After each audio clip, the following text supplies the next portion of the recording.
dalam puncak keputusasaannya, Rosnia mencari pegangan. Ia menelepon seseorang, mungkin teman lama, mungkin kerabat jauh, mencari secercah harapan atau sekadar tempat berkeluh kesah. Tanpa ia sadari, Clara yang masih diliputi amarah menguping pembicaraan itu dari balik pintu kamarnya. Suara ibunya terdengar lirih, bergetar menahan tangis.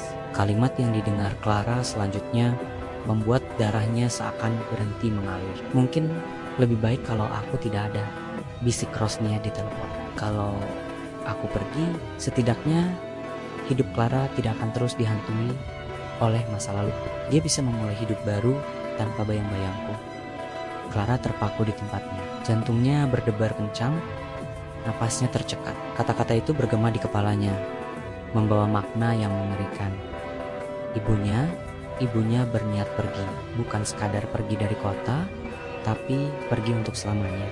Ketakutan yang luar biasa menjalari seluruh tubuhnya. Rasa marah yang tadi membara kini padam seketika, digantikan oleh kepanikan dan penyesalan yang mendalam. Ia baru sadar, di balik semua penderitaan, kehilangan ibunya adalah hal yang paling tidak pernah ia inginkan. Apa yang akan terjadi selanjutnya? Apakah Clara bisa mencegah niat ibunya? Jangan lupa ikuti terus kelanjutan ceritanya. Dan sampai jumpa di episode berikutnya.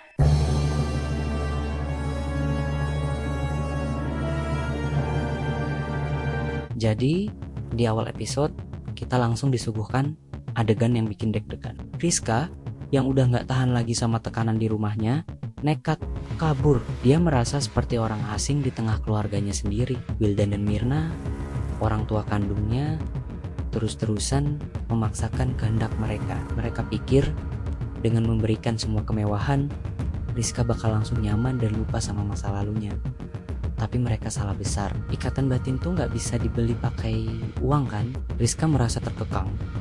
Semua yang dia lakukan serba salah di mata mereka. Akhirnya dengan tekad bulat dia pergi.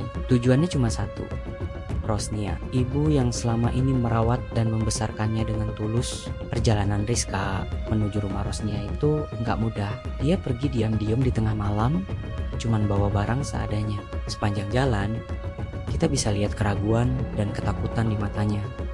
Tapi tekadnya buat ketemu Rosnia lebih besar dari apapun. Dia rindu pelukan hangat ibunya, rindu masakan sederhananya, rindu semua kenangan yang mereka bangun bersama. Ini bukan lagi soal siapa orang tua kandung atau bukan, tapi soal dimana hatinya merasa pulang.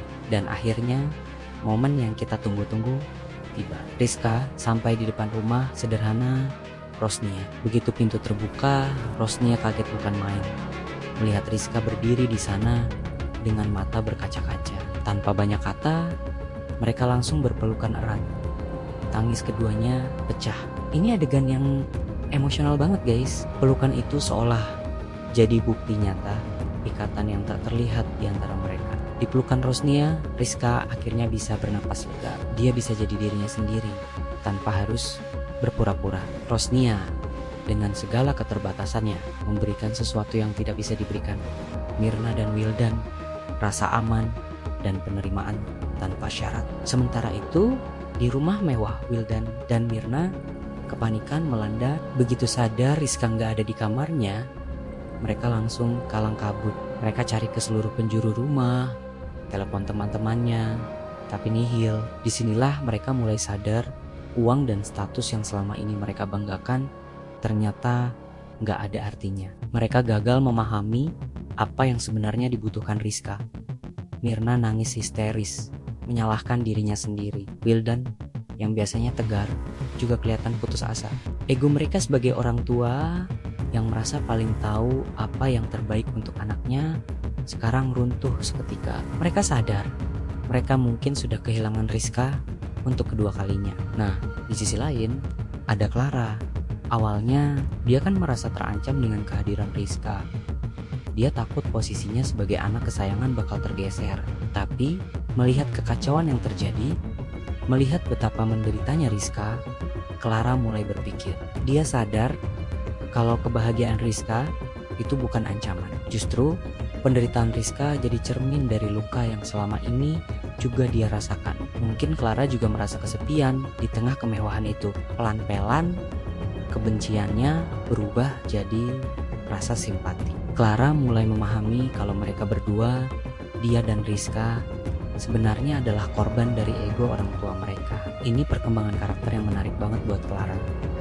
Konflik utama di episode ini benar-benar tajam. Kita dihadapkan pada pertarungan antara cinta biologis melawan cinta pengasuhan. Myrna dan Wildan punya hak biologis, tapi Rosnia punya ikatan batin yang dibangun bertahun-tahun.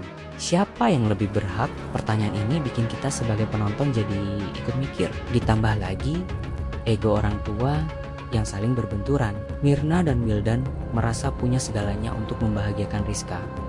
Sementara Rosnia, meskipun miskin, merasa lebih mengerti hati anaknya. Ini bukan lagi soal baik dan buruk, tapi soal perspektif yang berbeda tentang apa itu keluarga. Episode ini ditutup dengan cliffhanger yang bikin kita teriak. Saat Rizka sedang merasa tenang di sisi Rosnia, tiba-tiba Rosnia jatuh pingsan. Kondisinya kritis dan harus segera dilarikan ke rumah sakit. Dan tebak di mana dia dirawat. Yap, di rumah sakit yang sama tempat bayi mereka dulu tertukar. Takdir seolah mempermainkan mereka semua. Kenapa harus rumah sakit itu? Apa yang bakal terjadi di sana? Apakah Myrna dan Wildan akan menyusul ke rumah sakit? Apakah rahasia besar lainnya akan terungkap di sana?